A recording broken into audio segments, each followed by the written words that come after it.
Gender, gender किसे कहते हैं बच्चे, और इसके कितने टाइप्स होते हैं, तो आप लोग वीडियो को ध्यान से देखते रहिए। देखिए बच्चे, जेंडर को हिंदी में लिंग बोलते हैं ऑफ द नाउन।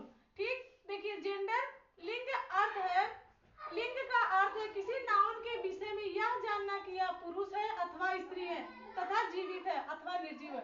देखिए जेंडर वह होता है बच्चों जिससे हमें यह पता चलता है कि जाति का बोध होता है कि कोई भी नाउन स्त्री है या स्त्रीलिंग है या फिर पुल्लिंग है या फिर नपुंसक लिंग है या फिर उभयलिंग है। जेंडर से हमें यही पता चलता है बच्चों। और देखिए यहाँ पे दिया जेंडर 4 प्रकार के होते हैं बच्चों। जेंडर कितने प्रकार के होते हैं? 4 प्रकार के होते हैं। कौन कौन सा? पहला है मेस्कुलिन जेंडर। मेस्कुलिन जेंडर को हिंदी में बोलते हैं पुल्लिंग। और दूसरा है फेमिनिन जेंडर। फेमिनिन जेंडर को हिंदी में बोलते हैं बच्चों स्त्रीलिंग। और तीसरा है कॉमन जेंडर। कॉमन जेंडर को हिंदी में बोलते हैं उभयलिंग। और चौथा है न्यूटर जेंडर। न्यूटर जेंडर को हिंदी में बोलते हैं बच्चों नपुंसक लिंग। अब देखिए बच्चों, मैस्कुलिन जेंडर होता क्या है, किसे हम पहचान करेंगे, कैसे पहचान करेंगे, तो वही हम बताएंगे आप लोग को। देखिए मैस्कुलिन जेंडर में देखिए हिंदी में इसको पुल्लिंग बोलते हैं।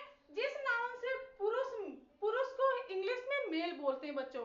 ठीक है, जिस नाउन से पुरुष जाति का बोध होता है उसे मैस्कुलिन जेंडर का नाउन कहते हैं। फॉर एग्जाम्पल के रूप में जैसे man, Kunal, boy, husband, etc.. देखिए मैन क्या है? मैस्कुलिन जेंडर है। ठीक है, जैसे पुरुष जो लोग भी हो, जैसे किसी लड़के का नाम हो गया तो वो भी मैस्कुलिन में आएंगे। ठीक है, आपको बोलने से ही पता चल जाएगा। हस्बैंड, हस्बैंड क्या होता है? लड़के ही हस्बैंड बनते हैं ना, तो इसलिए हस्बैंड क्या है? मैस्कुलिन जेंडर है। आई होप कि मेरी बात आप लोग को अच्छे से समझ में आ रही होगी।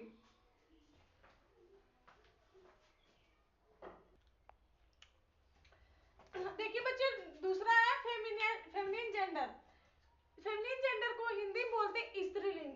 जिस नाउन से स्त्री को हिंदी में बोलते हैं फीमेल, फीमेल जाति का बोध होता है उसे फेमिनिन जेंडर का नाउन कहते हैं। बोध का मतलब बच्चों पता चलता है। देखिए जैसे एग्जांपल में वोमेन, काऊ, गर्ल, वाइफ, इट्सी। जो वोमेन औरत होती है वो स्त्री होती है ना, तो स्त्रीलिंग में आ गई। काऊ, काऊ से हमें क्या पता चलता है कि काऊ स्त्रीलिंग है, इससे क्या होता है? फेमिनिन जेंडर का बोध होता है। ठीक है, तब ये क्या हो जाते हैं? काऊ फेमिनिन जेंडर होते हैं। आई होप कि बच्चों आप लोग समझ रहे हो मेरी बात। देखिए तीसरा है कॉमन जेंडर। कॉमन जेंडर को हिंदी में बोलते हैं उभयलिंग। वे नाउन जो मेल तथा फीमेल दोनों के लिए प्रयोग की जाती है कॉमन जेंडर की नाउन कहलाती है। बच्चों वह नाउन जो फीमेल हो या फिर मेल दोनों के लिए यूज होता है उसे क्या कहते हैं? कॉमन जेंडर कहते हैं। For example teachers, student, doctor, etc..